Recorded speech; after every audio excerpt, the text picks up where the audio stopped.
Hello everyone जय Jagannath welcome to कल्की education. तो सप्तम श्रेणी छात्र छात्री मैंने तुम गोटे बड़े इंटरेस्टिंग विषय पूरा प्रश्नपत्र नहीं आसी अभ्यास कार्य नहीं आसी तुम बहिर तुम सप्तम श्रेणी बहिर सप्तम श्रेणी जो नुआ बही आसी साहित्य सुमन जो ओडियार नुआ बही आसी तार माड़ हांडी कथा। तो से बहिर माड़ हांडी कथा जो विषय अच्छे से विषय प्रश्नपत्र आज डिस्कसन करवा अभ्यास कार्य डिस्कसन करवा। तो समस्त भिडियो लास्ट देख जो मैंने चैनल न्यू कर समस्त चैनल को सब्सक्राइब कर दो भिडियो सांग शेयर कर दो लाइक मत कर दो। तो प्लान जेहेतु नुआ चैनल अच्छी छोटा चैनल अच्छी तो समस्त सपोर्ट कर तुम सपोर्ट द्वारा ही चैनल बहुत ग्रो हम और तुम बहुत हेल्प कर तो प्लान तुम्हारा कल्की एजुकेशन। तो कल्की एजुकेशन तरफ क्लास 7 साहित्य सुमन माड़ हांडी कथा लोक कथार प्रश्नपत्र तुम अभ्यास कार्य देखिया। तो 1 नंबर क्वेश्चन कौन कहला मु जहा बुझिली ठीक उत्तर बाछि लेख। तो 1 नंबर क्वेश्चन कौन कहला चकुलिया पंडा जो पोखर पाखरे पहुंचला से पोखरटी किपर थिला। तो राइट आंसर कौन हो ना राइट आंसर हो तुम ऑप्शन ग पोखर रे कला भंवर भली पानी थिला। तापर नेक्स्ट 2 नंबर क्वेश्चन कौन कहला चोर को मान करी खपरा रे खाइबार अर्थ कोन। तो प्लान चोर को मान करी खपरा रे खाइबार अर्थ कोन ना तुम राइट आंसर गला ऑप्शन क अन्य ऊपर रागी निजर क्षति करबा। तो राइट आंसर कौन होला ना ऑप्शन क अन्य ऊपर रागी निजर क्षति करबा।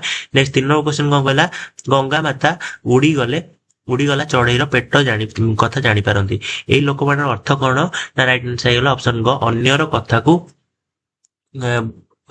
को बुझा। तो पिलाने मु तुमको आउ थे कही रखुची जदि कार किसी डाउट रोचे कमेंट सेक्शन में पचार पार समस्त डाउट क्लियर करने को ट्राए करी।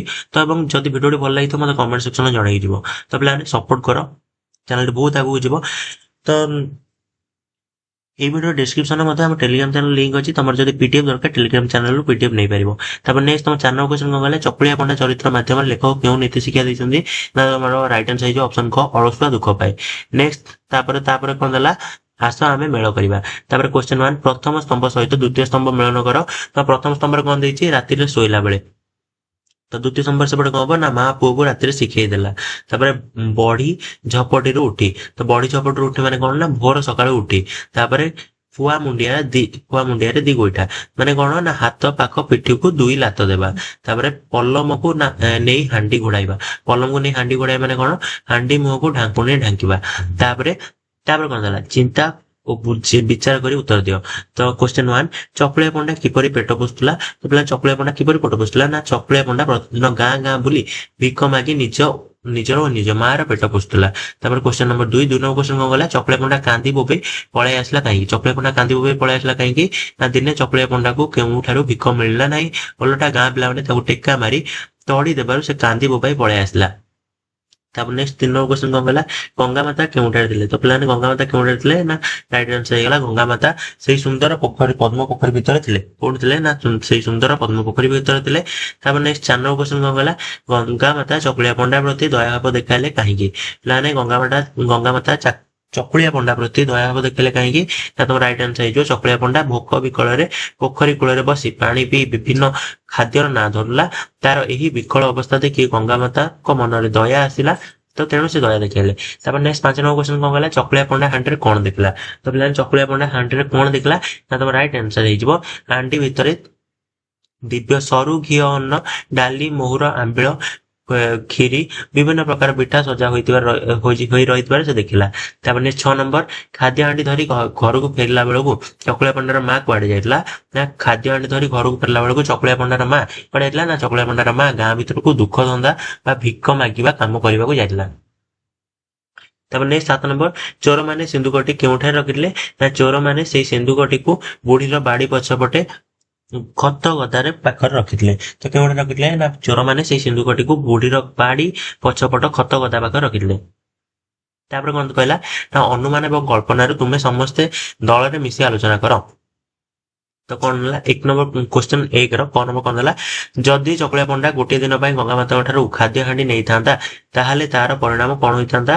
राइट आंसर कौन ना जदि चकुलिया पंडा गोटे दिन खाद्य हांडी नहीं था तेज से काम प्रति अलस हो न से परदिन पुणी निजर परिश्रम कर पेट पोषिया चेष्टा करता और ताकू माड़ हांडी कष्ट भोगिया पड़ न था। नेक्स्ट 2 नंबर क्वेश्चन कौन कहला 2 नंबर क्वेश्चन गंगा माता विचार कर माड़ हांडी जदि न दे था शेष फल कौन होता। ତ ଆନ୍ସର କଣ ହେଇଯିବ ନା ଆନ୍ସର ହେଲା ଗଙ୍ଗାମାତା ଯଦି ମାଡ଼ ହାଣ୍ଡି ଦେଇନଥାନ୍ତେ ତେବେ ଚକୁଳିଆ ପଣ୍ଡା ଓ ତାର ମା କେବେ ବି ନିଜର ଭୁଲ ବୁଝିପାରିନଥାନ୍ତେ। ସେମାନେ ସାରା ଜୀବନ ଅଳସୁଆ ହୋଇ ବସି ରହିଥାନ୍ତେ ଏବଂ ଶେଷରେ ସେମାନଙ୍କ ଅବସ୍ଥା ଅତି ଶୋଚନୀୟ ହୋଇଥାନ୍ତା। ତାପରେ ନେକ୍ସଟ 3 ନମ୍ବର ବା ଗ ନମ୍ବର କ୍ୱେଶ୍ଚନ କଣ କହିଲା ମା ଯଦି ମାଡ଼ ହାଣ୍ଡିର ପଲମ ଢାଙ୍କି ନଥାନ୍ତେ ତାହେଲେ କି ଅସୁବିଧା ହୋଇଥାନ୍ତା। ତ ମା ଯଦି ମାଡ଼ ହାଣ୍ଡିର ପଲମ ଢାଙ୍କୁଣୀ ବା ଢାଙ୍କି ନଥାନ୍ତେ ତେବେ ତାଙ୍କ ଉପରେ ମାଡ଼ ଅସରା ବନ୍ଦ ହୋଇନଥାନ୍ତା। ସେଇ ଶୂନ୍ୟ ମାଡ଼ରେ ବୁଢୀ ହୁଏତ ଅଚେତ ହୋଇଯାଇଥାନ୍ତା କିମ୍ବା ତାର ଜୀବନ ପ୍ରତି ବିପଦ ସୃଷ୍ଟି ହୋଇଥାନ୍ତା।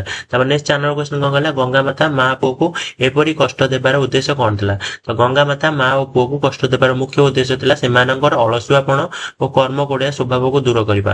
ସେ ସେମାନଙ୍କୁ ବୁଝାଇବାକୁ ଚାହୁଁଥିଲେ ଯେ ବିନା ପରିଶ୍ରମରେ କେବଳ ଭାଗ୍ୟ ବା ଦୟା ଉପରେ ନିର୍ଭର କରି ବସିଲେ ମଣିଷକୁ ଦୁଃଖ ଓ କଷ୍ଟ ଭୋଗିବାକୁ ପଡେ। ତାର କଣ କହିଲା ନା ଶବ୍ଦ ସମ୍ପର୍କିତ ଶବ୍ଦ କବାଟ। ତ କବାଟ ଶବ୍ଦ ସହିତ ସମ୍ପର୍କିତ କିଛି ଶବ୍ଦ ଲେଖ ଯେମିତି ଝଞ୍ଜିର ଲଗାଇବା, ତାପରେ କିଳିଣି ଦେବା, ତାପରେ ତାଲା ପକାଇବା, ତାପରେ ଫିଟାଇବା, ତାପରେ ଢାଙ୍କିବା। ନେକ୍ସଟ ତମର କାରକ ବିଷୟରେ ଶୂନ୍ୟସ୍ଥାନ ପୂରଣ କର। କାରକ ବିଷୟ ଶୂନ୍ୟସ୍ଥାନ ପୂରଣ କର। ତ ନିମ୍ନ ଦିଆଯାଇଥିବା ବାକ୍ୟ ଗୁଡିକରେ କାରକ ଯୁକ୍ତ ପଦ ନେଇ ଶୂନ୍ୟସ୍ଥାନ ପୂରଣ କର। ତ ସେ ପୋଖରୀରେ ଗଙ୍ଗାମାତା ଥାଆନ୍ତି ନା ପୋଖରୀଟା ହେଲା ଅଧିକରଣ କାରକ।